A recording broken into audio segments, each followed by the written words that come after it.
In order to know about market psychology, kailangan maging familiar muna tayo sa law of supply and demand. Okay? So ito, very important concepts to note. First, price increases when there is a high demand of buyers at price X. So yung first point, kailangan tandaan nyo ulitin ko. Price increases when there is a high demand of buyers at price X. Price decreases when there is an oversupply at price X but not enough demand. Okay, kabaliktaran naman to. So later on, ipapakita ko yun. Okay? Actually, next naman. Right. So mag-example tayo. Okay. Okay. Yan. Sige. Wait lang Right.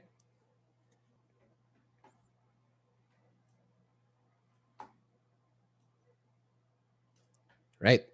So let's say, for example lang naman example lang, meron kang gold necklace. Ayan, gold necklace. For example, gumawa ka ng gold necklace sa bahay. Yung sobrang gandang gold necklace. Okay? Then, example lang Okay. And yung cost niyan ay nasa, let's say nasa 50 pesos. Okay? For example lang naman For example lang. Okay? So that means, yung value niya ay nasa 50 pesos. Okay? Ngayon, meron kang kaibigan. Sabi niya, "Uy, ang ganda ng necklace mo. Ang ganda ng homemade necklace mo. Bilhin ko siya at 100." Ayan. So, ikaw naman, "Uy, may tubo ako. Sige, binenta ko at 100." So, ngayon, ang value niya ay nasa 100 because there is a demand for the necklace at price 100. Okay? Ngayon, may may mga ibang tao nakarinig, "Uy, si eto gumagawa ng sobrang gandang gold necklace. Sige, gusto ko rin bumili." Ngayon, may mga iba, nag-offer naman siya at 200 pesos. So that means yung value ng necklace ay nasa 200 pesos na because there is a demand for this price. So, kung plinat natin yan sa graph, umaakyat ang price. Okay? Yan. So, ito naman, ako naman na nagbebenta ng gold necklace. Sige, try natin ibenta ang gold necklace sa mga tao at 400. Yan. Tignan natin kung may bibili. Yan. Kasi umaakyat na yung price, di ba? Yan. Ngayon, wala nang gustong bumili at 400. Okay? That means there is no more demand. So naturally, bababa ang price. Back to 200 kasi may mga nagde-demand pa rin for the gold necklace at 200. Okay? Yan.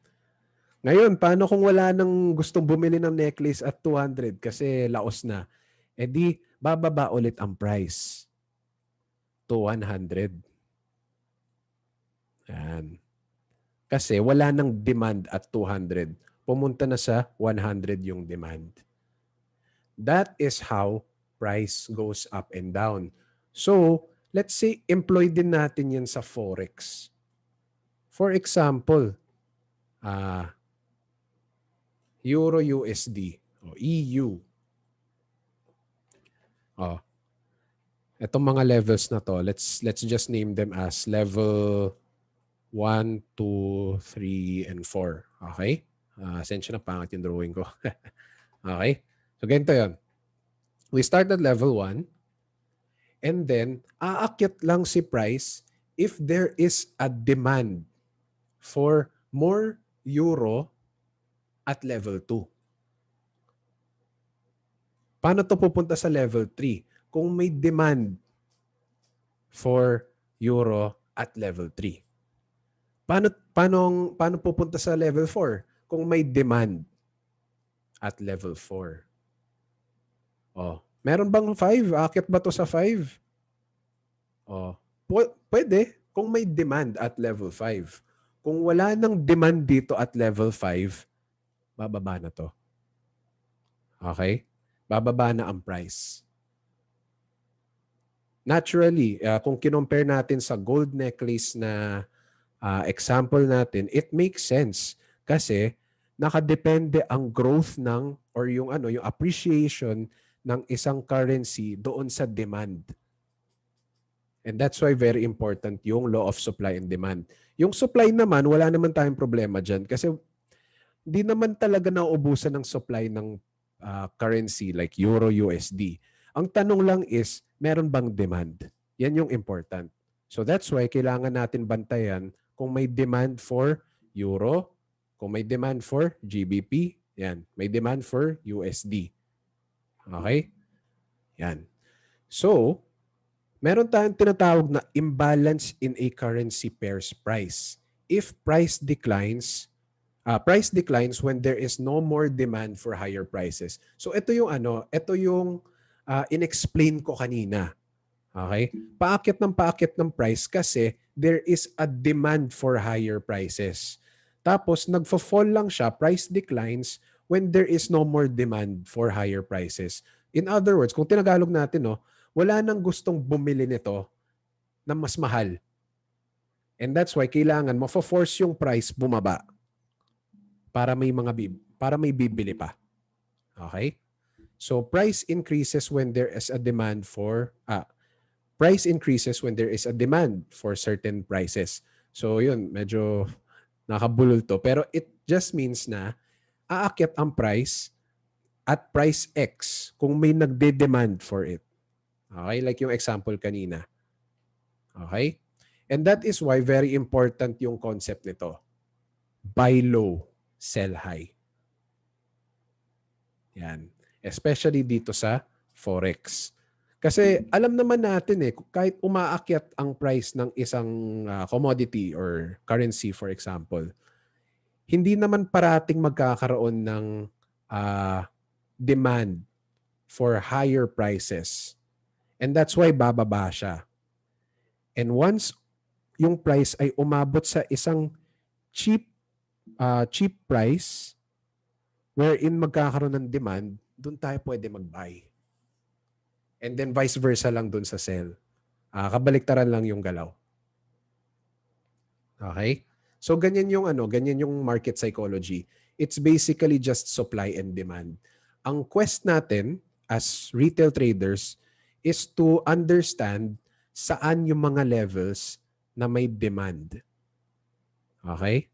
And saan yung mga levels na wala ng demand. Then doon tayo mag-enter and exit respectively. Okay? So yun. How do we apply this in trading? Ganito lang kasimple. We get a currency that has a high demand. We get a currency with a low demand, pair them together, and buy the currency with high demand. So, yun, mag-example lang tayo. Kunyari lang, si GBP meron ng high demand. Okay? Madaming gustong bumili ng GBP at higher prices. Si USD naman, wala naman gustong maghawak ng USD. Therefore, i-pair mo ang GBP USD and you buy GBP USD. Aakyat yan. Okay? So basically, ganun nag-work ang market psychology. We go with that. And etong concept ay yung basis ng beat framework natin.